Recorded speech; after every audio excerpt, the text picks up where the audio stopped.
Oi, eu sou a Rafaela, professora de História aqui da Rede Municipal do Rio de Janeiro. Sou uma mulher branca de cabelos curtos e escuros. Estou usando uma blusa azul com diversas plantas em diversas cores. E essa é a nossa aula de História. O passado nunca está morto, nem sequer é passado. Mas por que a gente começa uma aula sobre a independência do Brasil com essa frase? Bem, que muitos historiadores, eles afirmam que, para a gente entender o que está acontecendo hoje no Brasil, a gente tem que estudar história, né? Tem que entender o que aconteceu lá atrás. E com a independência, não é diferente. Bem, você deve ter estudado independência, alguns livros antigos, aquela independência que tem o Dom Pedro, tem o José Bonifácio. Bem, mas ela é só uma parte da independência. O que esses livros muito antigos às vezes não abordam é, por exemplo, a intensa participação popular no processo de independência, o protagonismo negro e indígena.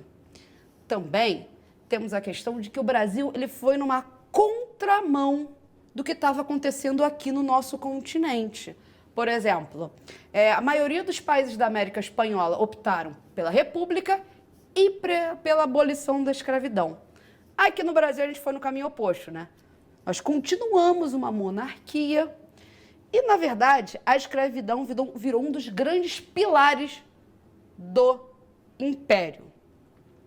Então, na aula de hoje a gente tem que entender que todo esse processo de independência, ele foi uma opção de um determinado grupo, o grupo que estava no poder.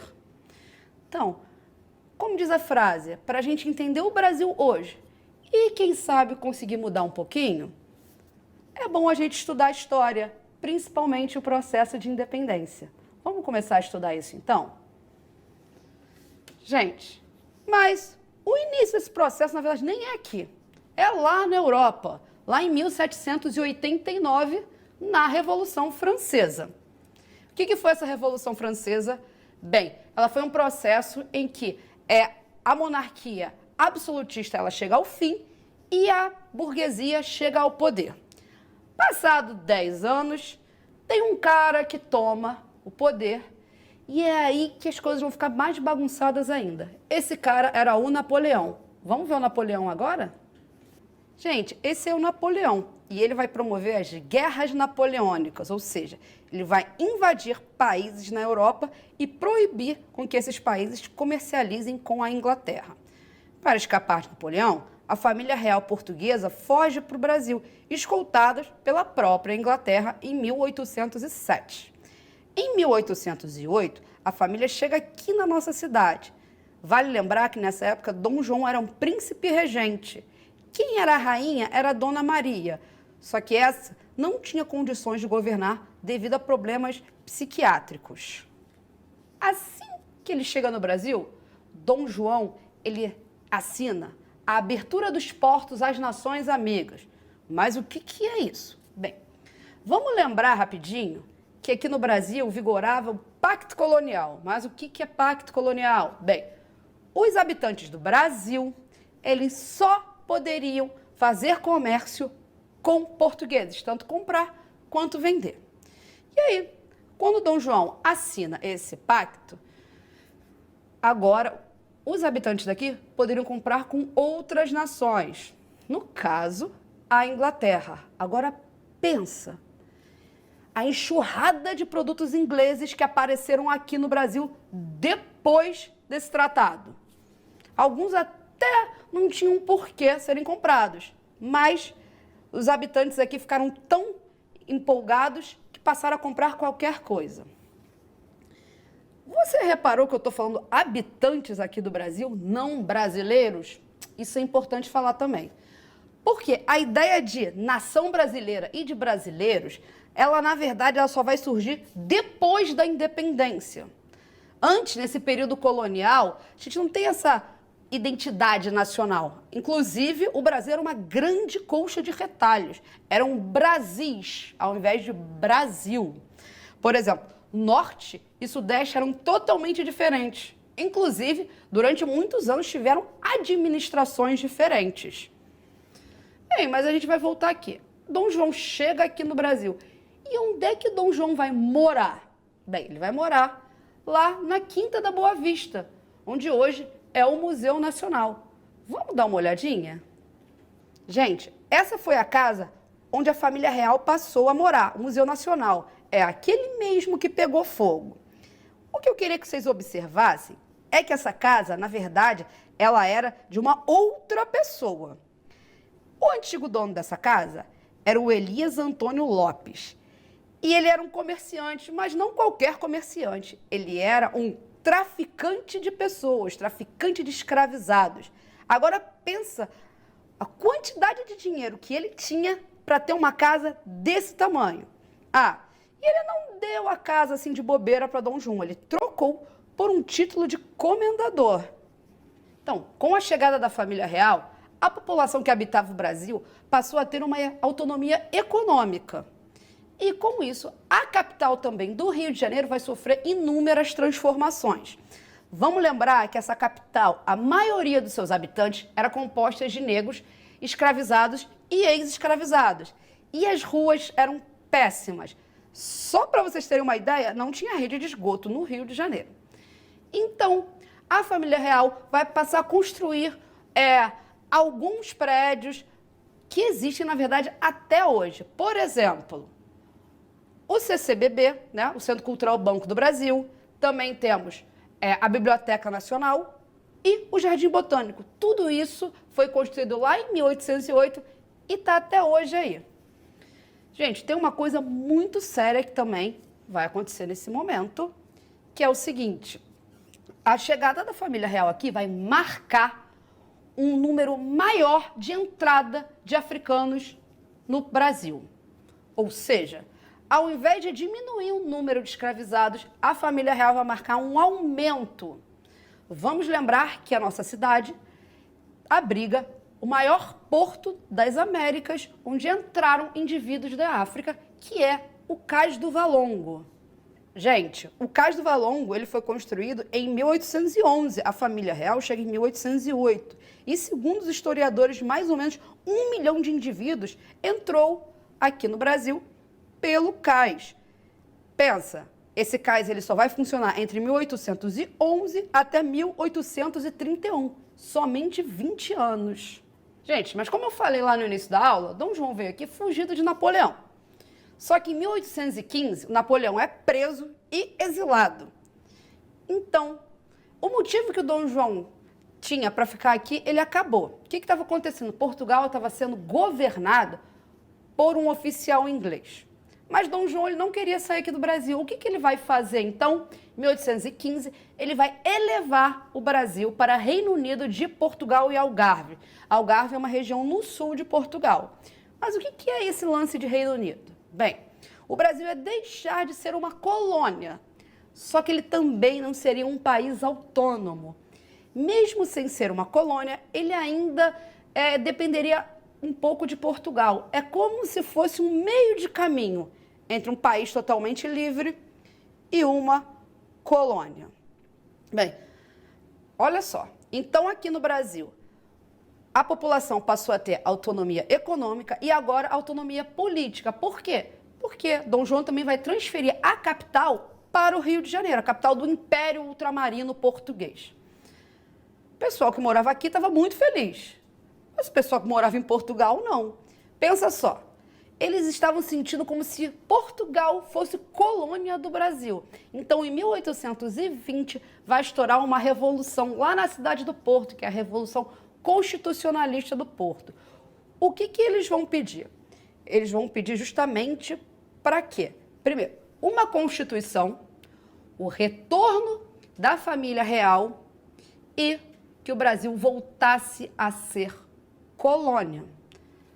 Bem, Dom João teve que correr do Brasil para Portugal para evitar perder o seu trono. Em Portugal vão se formar cortes, que é uma espécie de assembleia para escrever essa Constituição. Vários deputados vão sair daqui do Brasil para representar lá em Portugal. Só que com essa ideia de recolonização, vai começar a movimentar a ideia de independência. Até então, isso não era uma ideia muito presente. Mas, com a população prestes a perder autonomia econômica e autonomia política, essa ideia passou a ganhar força. Não que já não tivesse pensado, já não existisse uma ideia de independência aqui no Brasil, mas era uma independência mais localizada, como, por exemplo, lá em Pernambuco. Vamos ver rapidinho uma imagem para representar esse movimento? Gente, em 1817 aconteceu a Revolução Pernambucana. Ela foi motivada justamente por questões ligadas à seca e o alto número de impostos pagos à família portuguesa. Os revolucionários até conseguiram fazer um governo provisório, mas esse não durou muito tempo e seus líderes foram severamente punidos. Ao contrário dessa ideia de uma independência local, a independência passou a ganhar muita força dentro das elites. Só que as elites queriam controlar a forma que essa independência iria acontecer. Por quê? Porque as elites não abriam mão da escravidão. A escravidão era um dos pilares fundamentais da economia colonial. Então, o grande medo das elites é, se essa revolução, se essa independência fosse feita exclusivamente pela população, a ideia de abolição podia se espalhar. Então, na cabeça das elites, acabar com a escravidão seria acabar com o Brasil. Outra coisa muito importante para as elites era a questão da fragmentação do território nacional, como aconteceu, por exemplo, na América Espanhola. As elites não queriam que esse grande território que hoje em dia é o Brasil virasse vários países, mas manter essa unidade nacional era bastante importante.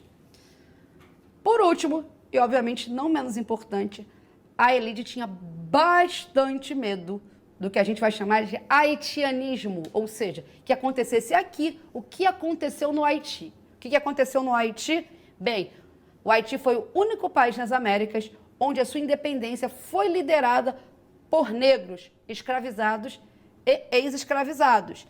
E esses negros mataram seus senhores brancos. Bem, então, esse projeto que está se desenhando de independência com esses pilares que eu falei, vai ser colocado em ação. E uma das cabeças pensantes aí vai ser o José Bonifácio. Bem, eu falei que Dom João, vale lembrar, que já era rei, Dona Maria já tinha morrido, foi para Portugal, mas deixou aqui Dom Pedro, seu filho, como príncipe regente. Hein? E aí, esse processo da independência vai começar por aí. Por quê? Porque as cortes portuguesas vão exigir a volta de Dom Pedro para Portugal. E aí que José Bonifácio ele entra em cena, com um recolhimento de 9.000 assinaturas, pedindo para Dom Pedro ficar no Brasil. Isso aconteceu em 9 de janeiro de 1822, conhecido como Dia do Fico. Bem, após o Dia do Fico, o negócio ficou muito sério. Então, a independência ela tinha que ser feita, tinha que ser costurada com as elites regionais, como eu falei, pela questão da fragmentação territorial, isso não podia acontecer, e manutenção da escravidão. Então, Dom Pedro ele sai por viagens pelo Brasil com o objetivo de, justamente, conversar com essas elites. Bem, quando ele estava em São Paulo, ele vai receber 2 cartas, uma de José Bonifácio e outra de sua esposa, a Maria Leopoldina. O que nessas cartas estão escritos? É o seguinte, elas falam que Lisboa está mandando tropas para obrigar Dom Pedro a voltar para Portugal e também, com isso, né, o Brasil ele perderia essa autonomia política. Então, tanto Leopoldina quanto Bonifácio falam, agora é hora de uma ruptura radical com Portugal. E eu não preciso nem dizer o que aconteceu ali em São Paulo, às margens do Rio Ipiranga, né? Dom Pedro, ele lança seu grito independência ou morte. Eu tenho certeza que você pensou, quando eu falei essa frase, num famoso quadro do Pedro Américo. Bem esse aqui, ó. Bem, esse quadro está no nosso imaginário, mas nem de longe a representação do que realmente aconteceu. Uma coisa que a gente tem que saber é que esse quadro ele foi pintado 70 anos após a independência. Obviamente, Dom Pedro não estava no cavalo, não tinha roupas bonitas, mas a ideia da independência, de um fato heróico, e com esse homem ao centro levantando essa espada como um único protagonista, ficou nas nossas cabeças. Outra coisa que a gente merece destacar é que a independência foi feita por um membro da família que governou o Brasil durante séculos, um rei português, né? Bem, a historiografia antiga, os antigos livros, eles passaram uma ideia de uma independência calma, sem revoltas, sem brigas, sem grandes rebeliões. E isso não é bem verdade. As novas pesquisas mostram que o Brasil teve uma intensa participação popular, principalmente da camada mais pauperizada da população, negros e indígenas também. Diversas províncias aqui do Brasil não aceitaram esse rompimento com Portugal. Isso vai dar início ao que a gente vai chamar de Guerra de Independência. Então, províncias, por exemplo, como Pará, Maranhão, Cisplatina, atual Uruguai e Bahia, a população vai ter que entrar muito forte, vai ter que lutar, derramar muito sangue para conquistar justamente a independência do Brasil. Vale lembrar também que nós não tínhamos um exército organizado, então Dom Pedro teve que contratar alguns mercenários justamente para entrar nessa briga.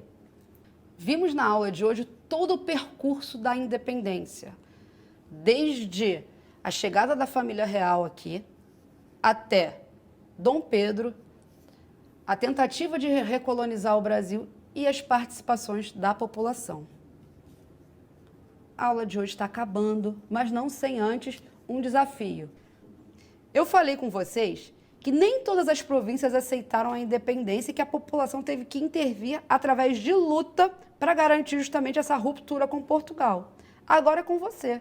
Pesquisa aí em casa como foi a independência da Bahia, do Pará, do Maranhão ou da Cisplatina. Escolha uma dessas províncias e pesquise. Eu vou ficando por aqui. Até a próxima e tchau, tchau.